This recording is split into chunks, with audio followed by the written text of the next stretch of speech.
L'infographie est l'art de la création des visuels sur fichiers numériques. Grâce à l'infographie, nous pouvons faire multitude de choses. Nous avons des dépliants, nous avons des flyers, nous avons des retouches d'images. Dans cette vidéo, nous allons parler du photomontage et quelques techniques essentielles pour que vos retouches d'images soient uniques. Dans un premier temps, lorsque vous voulez faire un photomontage, l'idéal d'abord serait d'avoir une image propre, d'avoir une image percutante. Quand je parle d'image propre, ça veut dire une image déjà qui n'est pas pixelisée.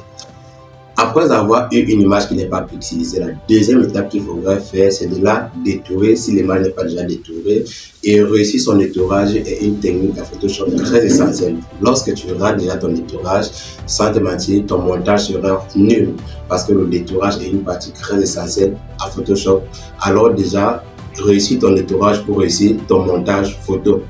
En troisième position, tu vas ajouter un peu de grain sur ton image. Pour le faire, c'est pas compliqué. Tu peux juste aller changer ton mode de diffusion, tu le mets en mode linéaire.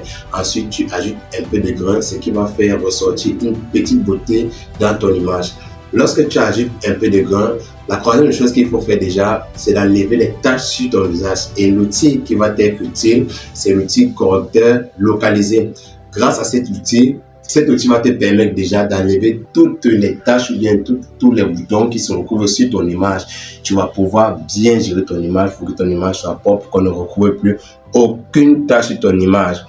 Dès que tu as ajouté déjà cet aspect-là, dès que tu as utilisé cet outil correcteur localisé, la prochaine étape que je te conseille de faire déjà, c'est de lisser ton image. Et pour lisser ton image, c'est pas compliqué. Tu vas juste sur la barre de menu, la barre d'outils, pardon. Tu prends ton outil lasso, tu détournes juste sur ton image. Ensuite, tu cliques, tu vas sur la barre de menu, tu prends filtre. Lorsque tu prends filtre, je te conseille déjà de mettre ton filtre à 1,5. C'est le maximum, ne dépassez pas 1,5. Sinon, vos images vont être floues.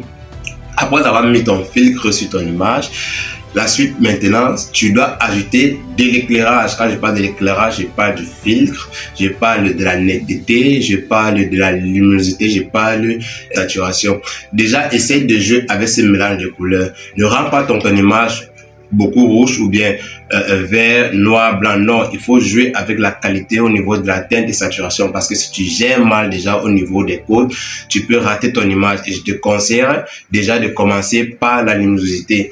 La teinte et saturation, bon, c'est pour ceux qui sont déjà un peu professionnels, ceux qui maîtrisent déjà bien. Mais toi qui es peut-être débutant dans la chose, je te conseille juste de mettre ton éclairage et d'ajouter un peu de netteté. C'est largement suffisant pour que ton image soit percutante. En dernière position, la dernière astuce que je vais te donner pour réussir ton photomontage, là c'est un secret que beaucoup de personnes ne maîtrisent pas déjà, c'est d'aller dans les menus, tu prends filtre et tu prends ton outil esthétique. Là-bas déjà, tu vas constater que c'est un petit secret et je vais pas te dire ce secret. Si tu veux connaître à quoi va te servir cet outil esthétique, laisse-moi juste un commentaire et je n'hésiterai pas à te répondre. C'est un secret vraiment que tu dois connaître, toi qui es infographe, toi qui veux maîtriser le photomontage. Écris-moi en commentaire à quoi c'est l'outil esthétique. Je n'hésiterai pas à te répondre. Et si tu veux maîtriser l'infographie, je t'appelle mes missions sans information professionnelle GC Pro pour avoir des compétences en infographie.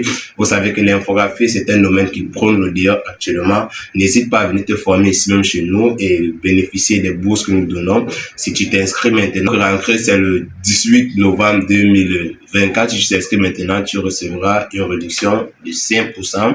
Et comme bonus, tu auras un laptop, des cours d'anglais gratuits et des cours d'auto-école. N'hésite pas, nous sommes situés à PPK8 à côté du campus B de RG. Pour nous avoir, c'est pas compliqué. Appelle juste